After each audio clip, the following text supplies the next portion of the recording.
Hi, it's Tim Hagen from Progress Coaching, and welcome to another episode for the Coaching Conversations podcast. Now, we are on Stitcher, we are on iTunes, and multiple different channels. Please check us out. Now, one of the things that you'll get out of our podcast episodes is a lot of content, a lot of strategy. It's not fluff, it's not concept, yet we really want you to engage with the content and let us know your feedback. If you have any questions, feel free to reach out to us. If there's topics you'd love to have us address, we would love to share them with you. Let us know your impact and let us know your feedback. So what can we do to improve our conflict abilities, our ability to approach and receive?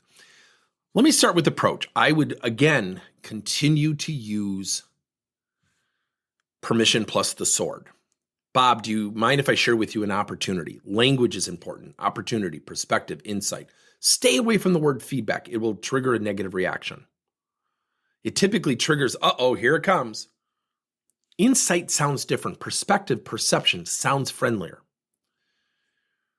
Do you mind if I share with you permission, the sword? Throw yourself on the sword. And I want to hear from you because the last thing I want to do is make assumptions because I think that would be terribly unfair to you. Now you're owning why you're approaching. You're not just putting them on the defensive. Doesn't mean they hug and kiss you. It means you've started off on a much better foot than leading with your emotion. When you're receiving conflict, deep breath, maybe even 2 more deep breaths, and looking at somebody and practicing this, really practicing this, and saying to the person, let me just digest this for a second. Do you mind if I just take about 30 to 45 seconds? Time does a wonderful thing in conflict. Wonderful. Think about the time you have a fight with a friend at work and you say things you both regret. That's emotional. Doesn't mean we should be robotic, yet it's emotional. And then we see each other in the hallway and it's that clumsy, well, hi, John. Hey, look, I said some things the other day I didn't mean. And then he responds, yeah, I did too. I'm really sorry. What was the difference? What changed? Nothing except time. So when you slow down your reaction and you practice that and even ask a clarifying question, again, I like to stay away from the phrase, give me an example, because that typically triggers someone to have a rebuttal. What you want to do is ask something to the effect of, would you mind diving a little bit deeper? I don't want to make assumptions. Could you give me a little bit more context? Dive in a little bit deeper. Now, if you're that person responding to that, don't unload 3 examples, because that conditions the conversation to move in the direction of an argument. I'm going to one-up you. I'm going to prove you're wrong. It's tough. Conflict is tough. Approaching and receiving is tough. Now, the other thing I would encourage you to adopt is something that we have a whole program on that we call EAT feedback. EAT is embrace, ask, and tell. So when someone gives me feedback, what I do is I embrace and say, well, first of all, thanks for sharing it with me. I appreciate it. It seems corny. It seems trite. It seems over the top. Yet I will tell you, the minute you embrace, you've changed your frame of mind. You've absolved yourself, for the most part, of overly reacting emotionally. When you ask, you give that person an opportunity to clarify deeper. And the ask is, well, could you give me some suggestions of where you think I could improve? And all of a sudden they give you clarification and it's not as bad as you thought because you're more clear. The tell is, well, first of all, thanks for the feedback. I love your suggestions about what I could do better, let's say in my presentation skills.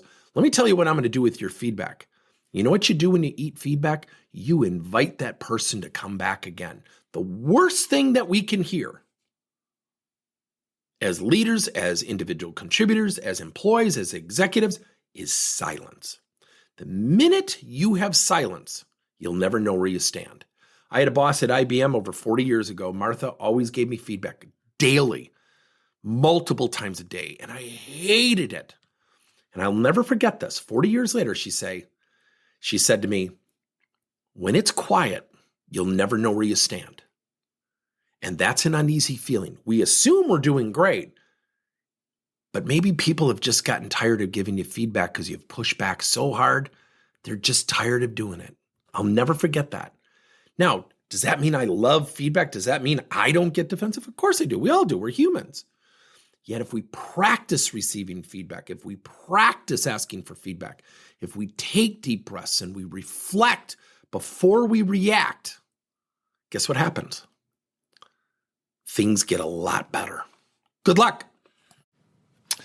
Thank you for listening to another episode of Coaching Conversations by Tim Hagen and Progress Coaching.